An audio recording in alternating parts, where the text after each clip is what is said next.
दोस्तों, nuclear and particle physics एक ऐसा सब्जेक्ट जिसने हमेशा फिजिक्स में हमको कई सारे नोबेल प्राइज़ दिलाए हैं। अगर आप फिजिक्स में नोबेल प्राइज़ की हिस्ट्री को देखोगे तो आप पाओगे कि फिजिक्स में हमको maximum Nobel prize nuclear and particle physics में ही मिले हैं।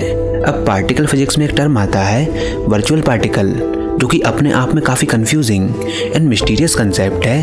तो चलिए इस कंसेप्ट को हम सबसे बेस्ट तरीके से समझाने की कोशिश करते हैं। तो वर्चुअल पार्टिकल को समझाने से पहले आप सबसे पहले ये बात को भूल जाइए कि पार्टिकल्स क्या होते हैं, क्योंकि वर्चुअल पार्टिकल असल में पार्टिकल हैं ही नहीं। ये असल में फील्ड के डिस्टरबेंस को रिप्रेजेंट करते हैं, और फील्ड पार्टिकल नहीं होती तो अब पार्टिकल्स क्या होते हैं? फील्ड के रेगुलर रिपल्स, जो कि बिना कोई एफर्ट एंड स्मूथनेस के साथ स्पेस में ट्रेवल कर सकें। पर एक virtual particle generally in field में डिस्टरबेंस होता है, जो खुद ब खुद प्रोड्यूस नहीं होता बल्कि किसी दूसरे पार्टिकल के द्वारा प्रोड्यूस होता है, या फिर यूं कहें कि दूसरे फील्ड के प्रेजेंस में प्रोड्यूस होता है। चलिए हम इसको एक एनालॉजी से समझने की कोशिश करते हैं। मान लीजिए किसी झूले पर एक बच्चा झूल रहा है, तो अगर आप उसको धक्का देते हो तो वो अपने आगे पीछे मोशन स्टार्ट करता है, जिसके आगे और पीछे जाने का एक फिक्स टाइम पीरियड होता है और इसका एक नेचुरल मोशन होता है। नाउ अगर आप झूलते टाइम उसमें हल्का सा डिस्टरबेंस प्रोड्यूस करो तो वो झूला अपने अराउंड जिगल करने लगेगा, एंड ये एक अननेचुरल मोशन है। इस केस में उसका मोशन स्मूथ नहीं रहेगा एंड वो चाइल्ड अपनी राइड के दौरान जिगल करने लगेगा एंड वो काफ़ी ज़्यादा अनकंफर्टेबल फील करेगा।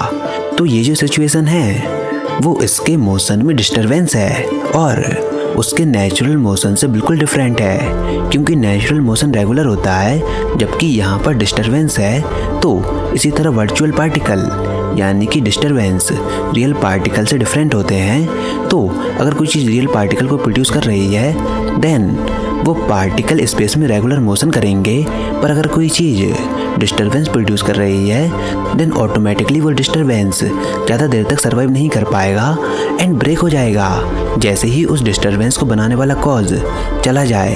तो यानी कि ये एक पार्टिकल की तरह बिहेव नहीं किया, क्योंकि जैसे ही डिस्टरबेंस गया वैसे ही ये वर्चुअल पार्टिकल का एग्जिस्टेंस भी खत्म हो गया। इसी कारण आप ये देखते हो कि वर्चुअल पार्टिकल किसी प्रोसेस के बीच में हमको देखने को तो मिलते हैं, पर वो ज़्यादा देर तक सर्वाइव नहीं कर पाते एंड वो डाई ऑफ हो जाते हैं। फॉर एग्जाम्पल इलेक्ट्रॉन एक रियल पार्टिकल है और ये तब बनता है जब इलेक्ट्रॉन फील्ड में रिपल जनरेट होते हैं। आप इसको होल्ड कर सकते हो बीम के फॉर्म में, किसी एक जगह से दूसरी जगह पर ट्रांसफ़र कर सकते हो, जैसा कि 20वीं सेंचुरी के टेलीविज़न सेट करते थे। मतलब कि जैसा कि कैथोड रे ट्यूब में होता है, आप इलेक्ट्रॉन को होल्ड करके एक जगह से दूसरी जगह पर ले जाते हो। इसी प्रकार फोटोन भी एक रियल पार्टिकल होता है, जो कि तब बनता है जब इलेक्ट्रोमैग्नेटिक फील्ड में रिपल जनरेट होती है।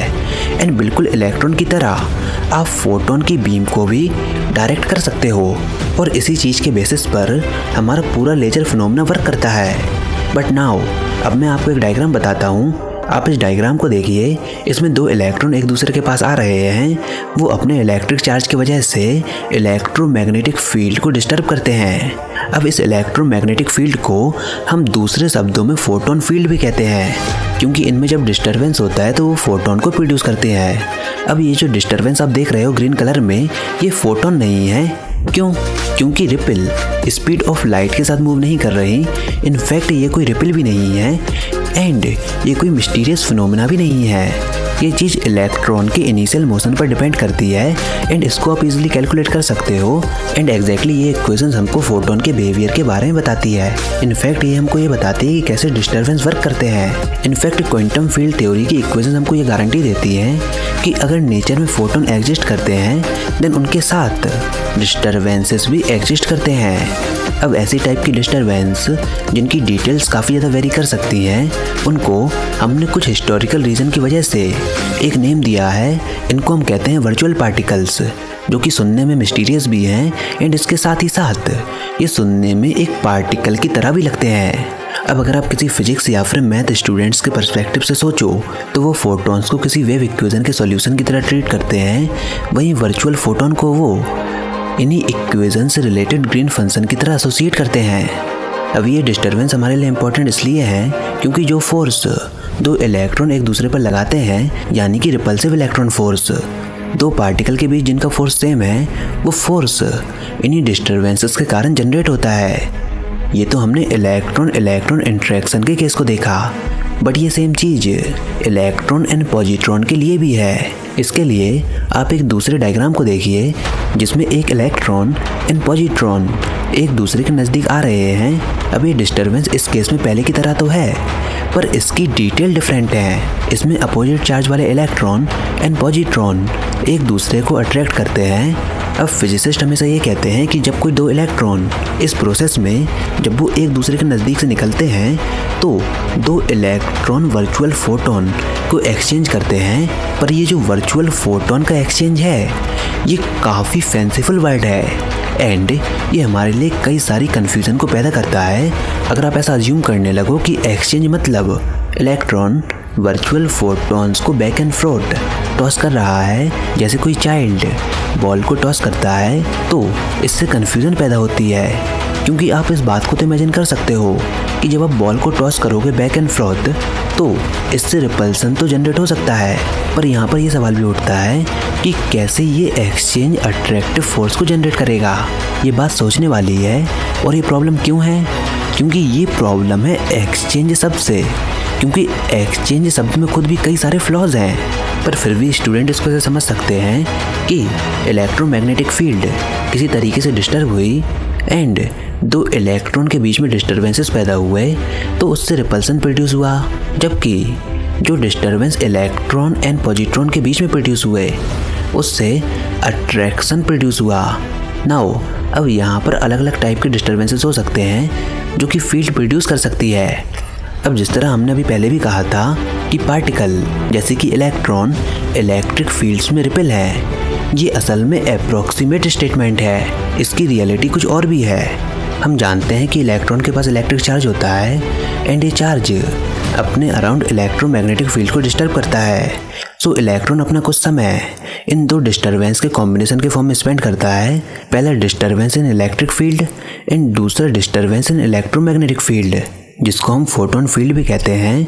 तो मतलब इलेक्ट्रॉन फील्ड में डिस्टर्बेंस इलेक्ट्रॉन पार्टिकल नहीं है और फोटोन फील्ड में डिस्टर्बेंस फोटोन नहीं है, बल्कि इन दोनों का एक नाइस कॉम्बिनेशन एक नाइस पार्टिकल को जनरेट करता है जिसके पास well defined energy and momentum होता है और जिसका मास इलेक्ट्रॉन के मास के बराबर होता है।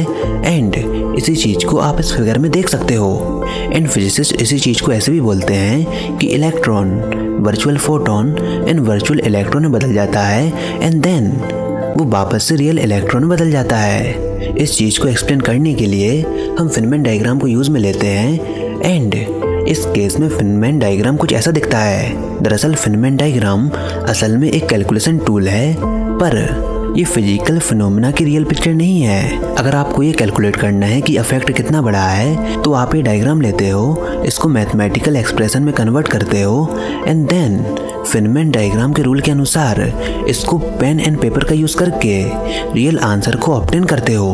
अब इसी तरह एक और एग्जाम्पल है जिसमें फोटोन खुद भी इन्वॉल्व होता है। तो फोटोन केवल इलेक्ट्रोमैग्नेटिक फील्ड में रिपेल नहीं है, बल्कि वो अपना थोड़ा टाइम इलेक्ट्रॉन फील्ड डिस्टर्बेंस में भी इन्वॉल्व करता है। इस तरह की दोनों का परफेक्ट कॉम्बिनेशन एक मासलेस पार्टिकल में बना रहे।